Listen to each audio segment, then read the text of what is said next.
தனுஷ விட்டு விலகுனது ஏன்? சேர்ந்தது ஏன்? விவாகரத்து குடுத்த வலி பத்தி ஜிவி பிரகாஷ் உருக்கமா பேசியிருக்காரு.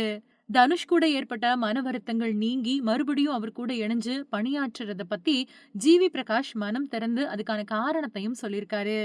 வெயில் படத்தின் மூலமா தமிழ் சினிமாவுல இசையமைப்பாளரா அறிமுகமான ஜிவி பிரகாஷ் சீக்கிரத்திலேயே 100 படங்கள நிறைவு செய்ய இருக்காரு. ஹீரோவா 25வது படத்துல நடிக்க இருக்காரு. சூரரை போற்று படத்துக்காக இவருக்கு தேசிய விருது கிடைச்சது. அதனால தன்னோட 100வது படம் சுதா கொங்கரா கூட தான் இருக்கணும் அப்படிங்கறத முன்னாடியே முடிவு பண்ணியிருந்தாரு. அந்த கனவும் சீக்கிரத்திலேயே நிறைவேற இருக்கு. அவர் கொடுத்திருக்கக்கூடிய பேட்டியில சில திரைப்பட பாடல்களுக்கு பின்னாடி நடந்த விஷயங்கள முதன் முறையா பகிர்ந்திருக்காரு. மதராசப்பட்டினம் படத்துல வரக்கூடிய பூக்கள் பூக்கும் தருணம் பாட்டு ஆரம்பத்துல படத்திலேயே இல்ல அப்படின்னும், படக்காட்சிகளை பார்த்ததுக்கு பின்னாடி அதை புதுசா இணைக்க யோசனை கொடுத்தேன் அப்படின்னு அவர் சொல்லியிருக்காரு. தொடர்ந்து ஜிவி பிரகாஷ் பேசும்போது, ஆடுகளம் படத்துல முதல்ல த்ரிஷாவை வச்சுதான் படம் ஆரம்பிச்சது.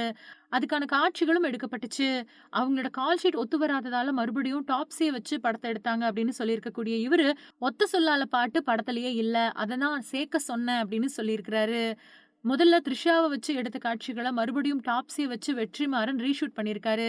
தன்னோட மனைவிய பிரிய நேர்ந்தப்போ எந்த அளவுக்கு அந்த அழுத்தம் மனசளவுல வேலைகள பாதிச்சுது அப்படிங்கிற கேள்விக்கு பதிலளிக்கும்போது, சினிமா வாழ்க்கைக்குள்ள வரும்போதே சொந்த வாழ்க்கை வேற அப்படிங்கிறதையும், தொழில் வேற அப்படிங்கிறதையும் புரிஞ்சுகிட்டு தான் வரணும். ஒருவேள சொந்த வாழ்க்கையில இருக்கக்கூடிய பிரச்சனைகள் தொழில பாதிக்குது அப்படின்னா, நாம வீழ்ச்சி அடைஞ்சிருவோம். வேலை அப்படின்னு வந்துட்டா சொந்த பிரச்சனைகள ஓரம் கட்டிடுவேன்.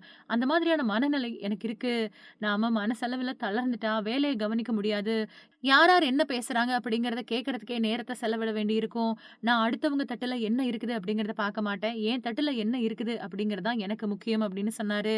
தனுஷ் கூட கொஞ்ச காலம் மன வருத்தத்துல இருந்த ஜிவி மறுபடியும் இப்போ இணைஞ்சு பணியாற்ற ஆரம்பிச்சிருக்காரு. அத பத்தி பேசும்போது, கணவன் மனைவிக்கு சண்டை வந்ததுக்கு பின்னாடி மறுபடியும் சேர்றதில்ல. நண்பர்களுக்குள்ள ஏற்படக்கூடிய கருத்து முரண்பாடுகள் சில வருஷங்கள்ல சரியாகி இணையறது இல்லையா? அதே மாதிரி தான் இதுவும் அப்படின்னு சொல்லியிருக்காரு.